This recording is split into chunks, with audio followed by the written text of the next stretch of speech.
5 aliments anti-graisse qui vont vous aider à faire en sorte que votre microbiome digère vos graisses.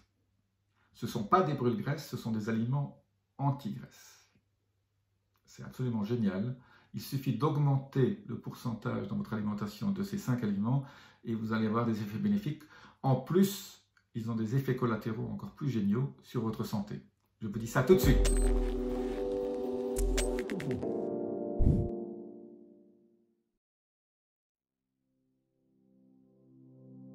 Je suis Jean-Marie Buterlin, je suis expert en rajeunissement, longévité et j'aide ma communauté à ajouter de la vie à leurs années et des années à leur vie.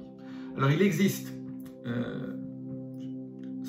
des bactéries dans votre corps qu'on appelle le deuxième cerveau, et ces bactéries, ça fait entre 1,5, entre 1 et 2 kg, 2,5 kg même, chez certains, et vous avez plus de bactéries que de cellules dans votre corps, donc ces bactéries sont absolument indispensables au fonctionnement de votre vie. Les gens qui ont une diversité bactérienne, de bactéries positives dans leur corps, vivent le plus longtemps. Donc, qu'est-ce qu'il faut faire pour augmenter la diversité? Je vais y venir tout de suite. Mais la qualité de votre microbiome, de votre deuxième cerveau, est aussi importante que la qualité de votre cerveau primaire, qui dirige tout. Mais celui-là, il fabrique pratiquement les mêmes produits chimiques que votre autre cerveau. Donc ces bactéries sont absolument indispensables, il faut bien les nourrir. Mais aujourd'hui, je vous parle de la perte de poids.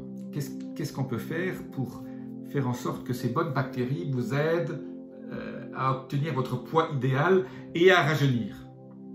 Alors, on a montré que la diversité des bactéries est importante.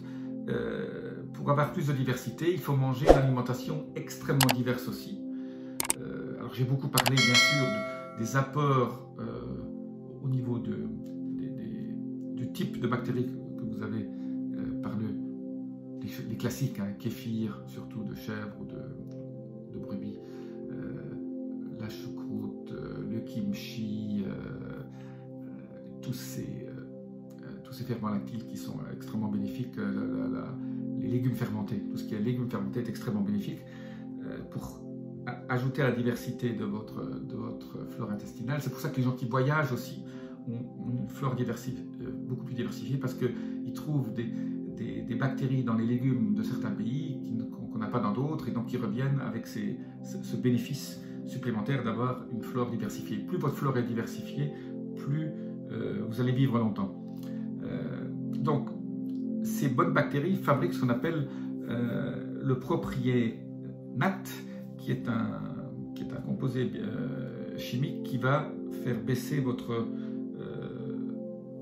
graisse viscérale, la graisse qui est derrière votre ceinture abdominale, donc qui baigne, là où baigne votre foie, vos reins et tout votre intestin. Alors, ces bonnes bactéries fabriquent ce qu'on appelle aussi des acides gras à chaîne courte, qui sont là aussi extrêmement bénéfiques pour faire baisser l'inflammation, pour activer un certain nombre de processus biochimiques qui vont faire en sorte que vous allez métaboliser les graisses correctement.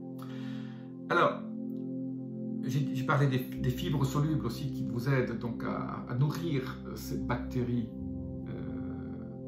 de façon correcte. Il y a aussi les fibres insolubles, comme le riz brun. Ça aussi, ça aide. Mais je vais vous donner là les 5 aliments qui favorisent la diversité bactérienne et qui aident vos bactéries aussi à se nourrir correctement. Alors, vous les connaissez déjà. La seule chose que je vous demande, c'est d'y penser quand vous les voyez dans les magasins, de dire ça va m'aider pour mon microbiome va m'aider pour ma flore intestinale, et ma flore intestinale va m'aider pour ma longévité et me sentir mieux, avoir plus d'énergie. Alors, je vais vous les citer, je ne vais pas vous donner ce que chacun fait, mais en plus d'animer votre flore intestinale, de la rendre plus diverse et meilleure, tous ces légumes ont des bénéfices au niveau hypertension, au niveau cholestérol, au niveau de votre profil lipidique. Donc quelque part, vous allez avoir des bénéfices super importants si vous augmentez le nombre de fois que vous mangez ces 5 ingrédients. Alors, ces ingrédients, lesquels c'est? Un, c'est l'ail.